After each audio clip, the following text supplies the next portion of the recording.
हम आपके लिए लेकर आए हैं 2024 का पेपर सेकंड सी टेट में आने वाले कुछ संभावित प्रश्न यहाँ से भी आ सकते हैं। सो फ्रेंड्स, आप इसको ज़रूर ट्राई कीजिएगा, आप इसे ज़रूर सॉल्व करें। नंबर क्वेश्चन है, बायोगैस के अनुसार संज्ञानात्मक विकास को सुगम बनाने में शिक्षक की क्या भूमिका होती है? आलम्बन के माध्यम से छात्र के सीखने का मार्गदर्शन और समर्थन करना चाहिए। नेक्स्ट है, किशोरावस्था के बारे में निम्न में से कौन सा कथन सही नहीं है? सो फ्रेंड्स, इसका आंसर है आपके लिए किशोरावस्था एक सामाजिक संरचना है, बिल्कुल सही है। किशोरावस्था के आमतौर पर यौवन को शुरू करने के लिए माना जाता है, ये भी सही है। और फ्रेंड्स, इसमें तीसरा क्वेश्चन भी बिल्कुल सही है। आंसर है इसका 4। सुजाता नृत्य प्रतियोगिता में केवल इसलिए उत्साह से भाग लेती है क्योंकि वह नगद पुरस्कार प्राप्त करना चाहती है। ये बाहरी प्रेरक है।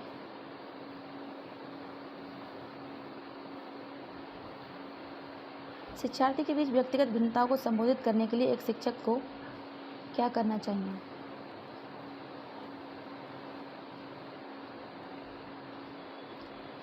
भिन्नताओं को मानव विविधता की प्रत्यक्ष विशेषता के रूप में माना जाना चाहिए। आंसर नंबर 3, भिन्नताओं को मानव विविधता की प्रत्यक्ष विशेषता के रूप में माना जाना चाहिए। नेक्स्ट क्वेश्चन है, जिन पियाजे का क्या मानना था? जिन पियाजे का मानना था कि ज्ञान है पर्यावरण से निष्क्रिय रूप से पारित होने के बजाय बच्चे द्वारा निर्मित किया जाता है। एक प्रगतिशील कक्षा में क्या होना चाहिए? गतिशील। प्रगतिशील कक्षा में आकलन गतिशील होता है। क्वेश्चन नंबर 7, कौन सी प्रक्रिया वातावरण से प्राप्त जानकारी के अर्थ निर्माण और इसे स्मृति में आगे संग्रहित करने के लिए आवश्यक है? सो फ्रेंड्स, इसमें ध्यान दीजिएगा, ध्यान देना ही इसका आंसर है। नेक्स्ट क्वेश्चन है, निम्न में से कौन सा ऐसे प्रश्न का उदाहरण है जिसमें छात्रों को जानकारी का विश्लेषण करने की आवश्यकता होती है? सो फ्रेंड्स, इसका आंसर है लेखक प्रतीकवाद का उपयोग कैसे करते हैं।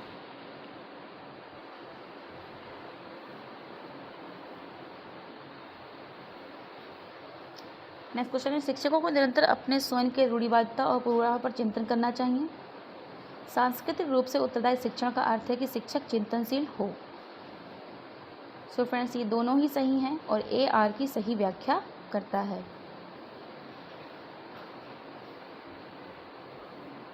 कोलबर्ग के नैतिक विकास के सिद्धांत की कैरोल गिगन की रचना का केंद्रीय तर्क क्या है? तो फ्रेंड्स, इसका केंद्रीय तर्क है देखभाल की नैतिकता और नारीवादी दृष्टिकोण। वास्तविक जीवन की समस्याओं और मूर्त अनुभवों से सीखने से बच्चों को अधिगम और जानकारी प्राप्त करने के लिए कई रास्ते मिलते हैं। यह अभिकथन A है और इसका कारण विकास अपेक्षाकृत व्यवस्थित और अनुक्रमित होता है। सो फ्रेंड्स, आई थिंक दोनों का कोई मेल नहीं है और इसका आंसर होगा 2। AR दोनों सही हैं लेकिन AR की व्याख्या नहीं करता है। अपठन वैकल्य डिस्लेक्सिया डैश स्थिति है जो शिक्षार्थी की डैश की क्षमता को प्रभावित करती है। सो फ्रेंड, ये तंत्रिकीय न्यूरोलॉजिकल ध्वनियों को प्रतीक चिन्हों के साथ जोड़ने की क्षमता को प्रभावित करती है।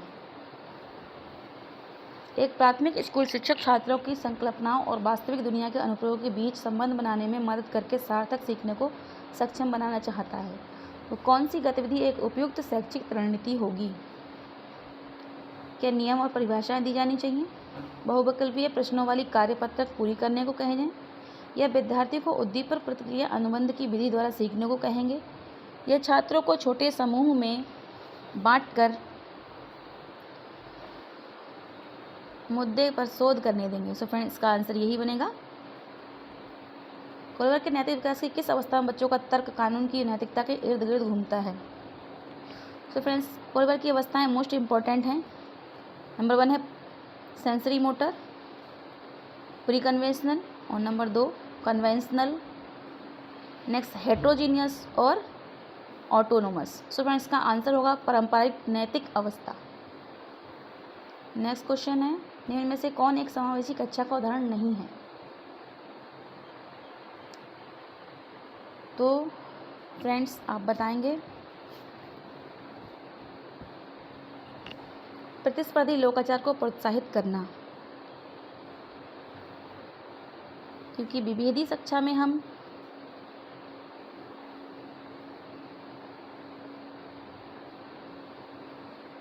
प्रतिस्पर्धी लोकाचार को प्रोत्साहित नहीं करेंगे। रचनात्मक मूल्यांकन के लिए कार्य की प्रकृति को दर्शाते पोर्टफोलियो एक प्रभावी प्रणाली है, क्योंकि वे मूल्यांकन की प्रक्रिया में छात्रों को शामिल करते हैं।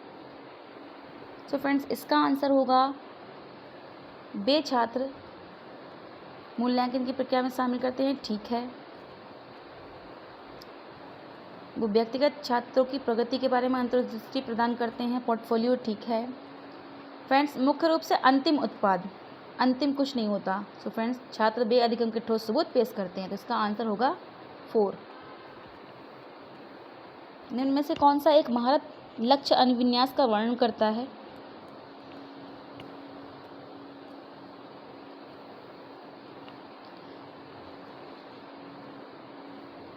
दूसरों के साथ प्रतिस्पर्धा, किसी कार्य को करने के लिए कौशल को समझ को सुधारने पर ध्यान देना चाहिए। तो फ्रेंड्स एक पॉजिटिव वर्ड है समझ। जहाँ भी आपको ये वर्ड मिले आप उसको तुरंत टिक करेंगे, समझ को सुधारना। यही इसका आंसर होगा।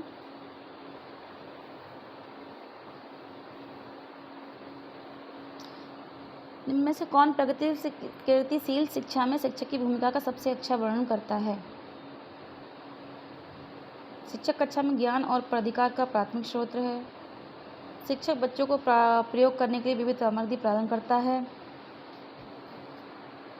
शिक्षक पाठ्यचर्या मानकों का कड़ाई से, तो फ्रेंड्स ये एक नेगेटिव वर्ड है, कड़ाई से पालन बिल्कुल सही नहीं हो सकता। बच्चों को स्वतंत्र रूप से सीखने देता है और उनके सीखने में हस्तक्षेप नहीं करता है।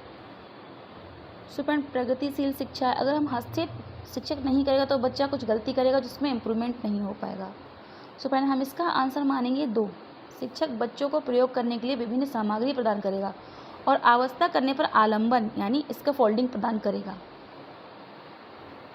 पाठ्यपुस्तक और मीडिया में विभिन्न जेंडर का प्रतिनिधित्व कितना है और किस तरीके से किया जाता है? जैसे महत्वपूर्ण प्रश्न पूछने के से किसको प्रोत्साहन मिलता है?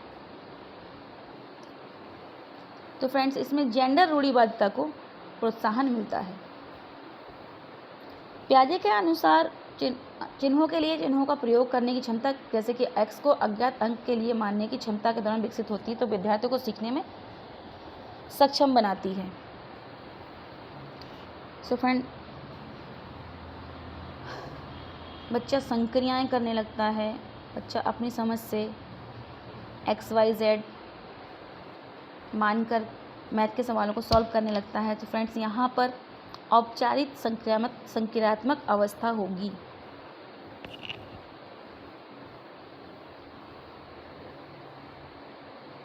आलोक निम्न व्यवहार दिखाता है। पढ़ते समय सिर को अजीब स्थिति में पकड़ता, आँख को बार बार मूंदता, रगड़ता, आँखों की लाली, सूजन, अक्षर पहचानने में भ्रमित होता है। ये किसके संभावित लक्षण हो सकते हैं? आई थिंक सर दृष्टि संबंधित विकार हो सकता है। नेक्स्ट क्वेश्चन है असर्शन और कारण।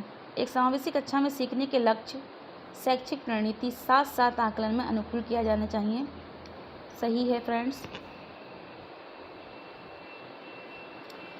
समावेश का दर्शन शैक्षिक दृष्टिकोण और मूल्यांकन के माध्यम से सभी व्यक्तिगत मतभेदों को समाप्त करने की वकालत करता है।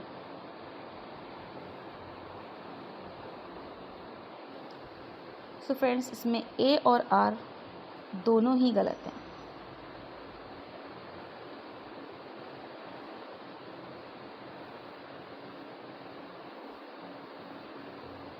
बायोलॉजी के अनुसार बच्चे के साथ अंतःक्रिया के अनुभव से लाभान्वित होते हैं और उन कार्यों को कर पाने में सक्षम हैं जो उनके समीप दूराभिमुख विकास के क्षेत्र हैं।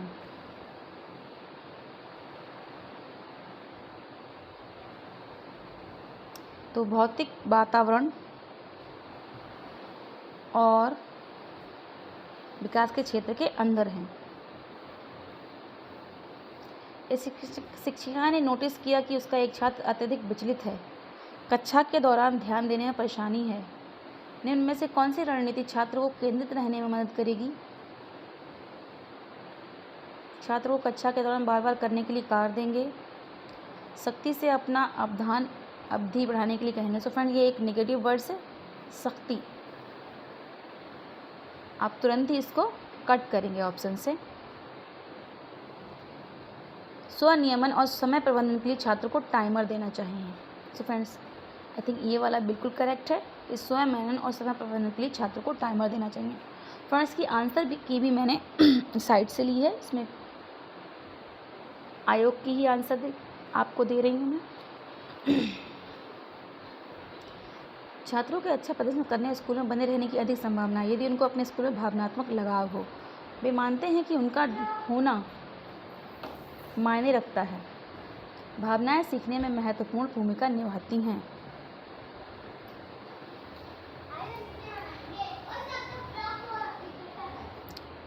सो फ्रेंड, ए और आर दोनों सही हैं।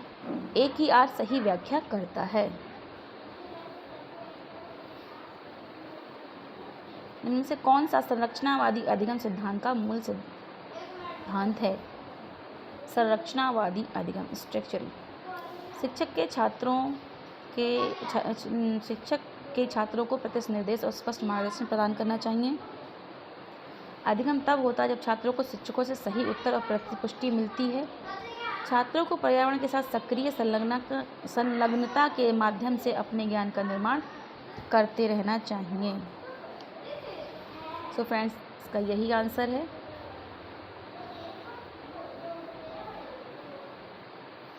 नेक्स्ट क्वेश्चन है, एक बच्चा किसी कार्य को करने में जितना कम सक्षम होता है, शिक्षकों को उतने ही अधिक संकेत और इशारे देने चाहिए।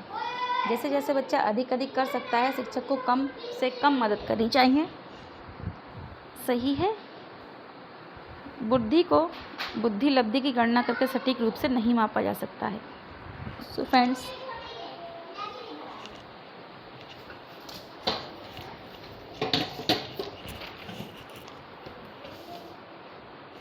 इसका आंसर है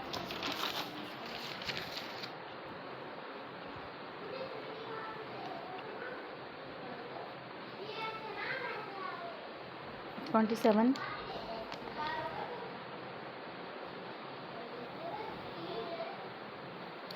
सो फ्रेंड्स,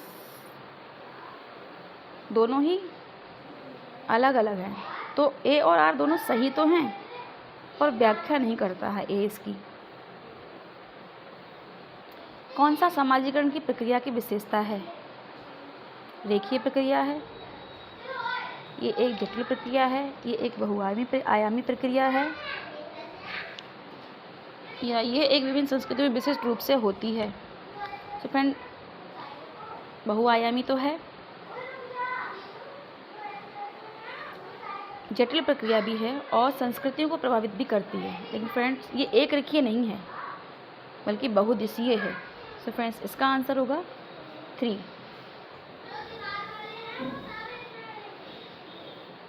वह कोई उपदेशात्मक निश्चित क्षण नहीं होता है जब कोई बच्चा मध्य बाल्यावस्था या किशोरावस्था में प्रवेश करता है। विकास प्रकृति में निरंतर होता रहता है। ए और आर दोनों सही हैं, किंतु व्याख्या विकास की बात ऊपर भी हो रही है, बाल्यावस्था से लेकर किशोरावस्था तक।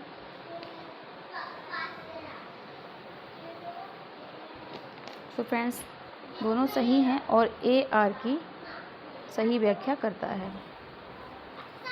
प्रारंभिक विद्यालय का शिक्षक छात्र के शैक्षणिक आत्म संप्रदाय के विकास को दृढ़ता से प्रभावित कर सकता है। कैसे? सभी छात्रों से बहुत कम अपेक्षाएं रखना, स्वच्छता और पहल को दंडित करना। फ्रेंड्स, दंड आ गया, नेगेटिव वर्ड है। कम अपेक्षाएं नेगेटिव है।